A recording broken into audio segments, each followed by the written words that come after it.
Hello, my name is Molly Hollibaugh. I am a certified Zentangle teacher, and I am going to show you guys a tangle called Pokeroot today. I am working with my Zentangle Zendala set, so we will be putting Pokeroot into a pre-strung Zendala. These Zendalas are actually really fun to work with if you ever have had the chance to work in this kind of a template. It's kind of a neat opportunity to take your Zentangle practice.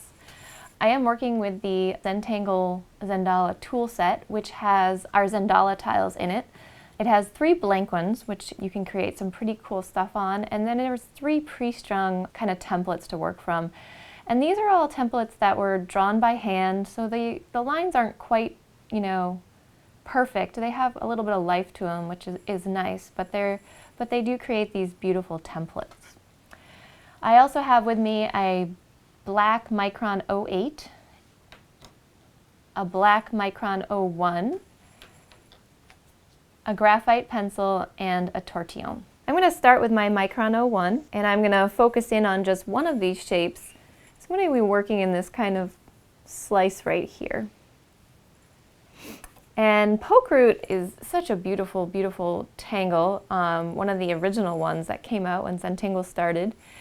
And I actually had a real hard time with this tangle when it first started. It challenged me, and so I would avoid it and I would avoid it. And then finally I decided I needed to embrace this tangle, and so I would just add it in all of my tiles, and I would draw it over and over and over again, and I made it a part of my practice. And finally I did it so much that it has now become one of my favorite tangles. So never be afraid of things that challenge you, because you never know what can come from it. So I'm going to start from the center here, and I'm going to draw almost like a little stem, something like that. And then I'm going to cap off this stem with a kind of a little curved line that sort of overlaps it. And then I'm going to go down my stem a little bit, and I'm going to draw almost like a berry shape or a circle. And proportionately, you want to find this little cap part in the center of that circle. So I'm going to go like that. So you want your berry shape to be quite a bit bigger than this kind of thin little stem. And as you can see, I like to give my stems a little life. So I'm going to keep drawing these stems, kind of one growing off the next. And they're not quite perfectly straight. They have a little life to them. And then I'm going to circle around with my berry.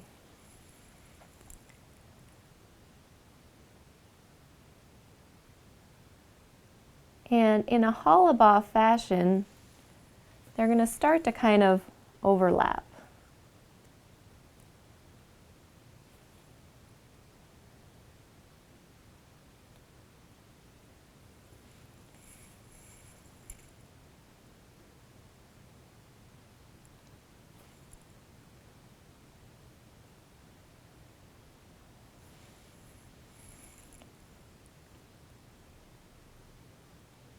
Sometimes I like to play behind my string, and then sometimes I like to kind of play over it. So you can do that. There's no rules. So over here I'm going to have my berries go behind the string.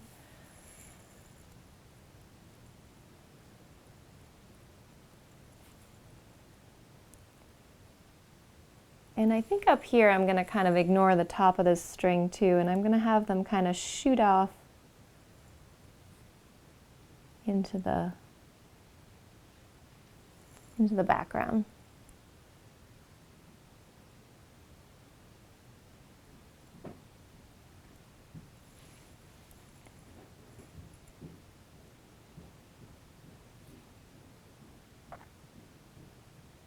So don't be afraid of kind of seeing what can happen.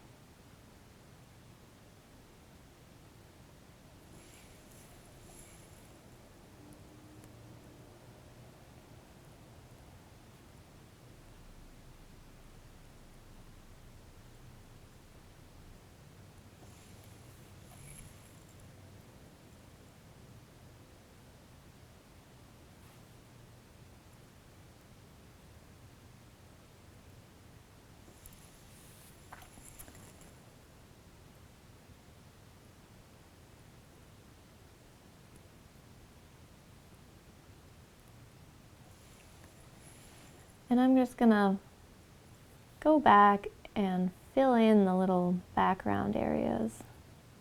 There's just a few of them, but just that, taking that time to do that, you'll see how your Pokeroot starts to pop. Just those little spots.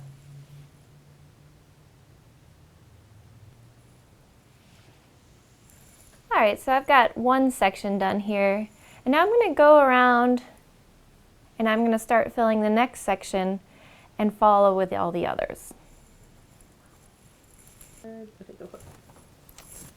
So once you've filled all your sections like I have, and I'm going to just warn you that it's going to take a little time, so enjoy the process and know that this is a little bit larger space than a square tile, and it's a lot of sections to fill, so just take your time and enjoy it. I'm going to add a little shading now with my graphite, and I'm just going to go in and kind of play with the edges of the string here on one side.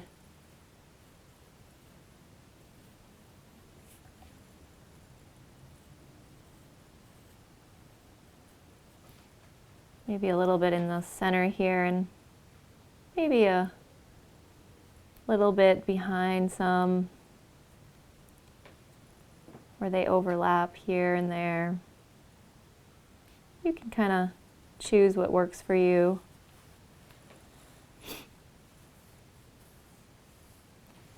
And then I'm going to go back with my tortillon.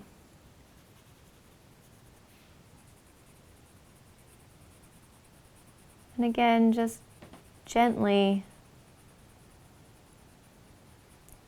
in a nice circular motion, kind of soften all those graphite strokes you put in.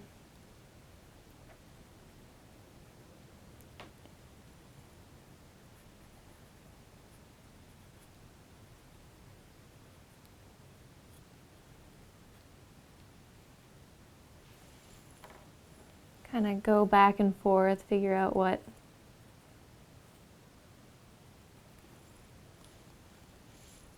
makes sense for you. And you can see where I kind of ignored the string, it kind of disappears, so it's kind of fun to play with that. It makes every tile you do unique, even if you use the same template. Kind of use it as a suggestion rather than a demand. So I'm going to go around and shade all those sections. Okay. So again, you're going to want to work your way around to all the sections, adding just a little bit of graphite, kind of sculpting your Pokeroot berries all around. And once you're done, as you can see, you have something really, really beautiful. And you could just choose to leave it with just that. But I think I'm later on going to go back and put something cool in here. But for now, this is it for you and I. I'm going to sign it. Front and back, of course. And good luck with your Pokeroot.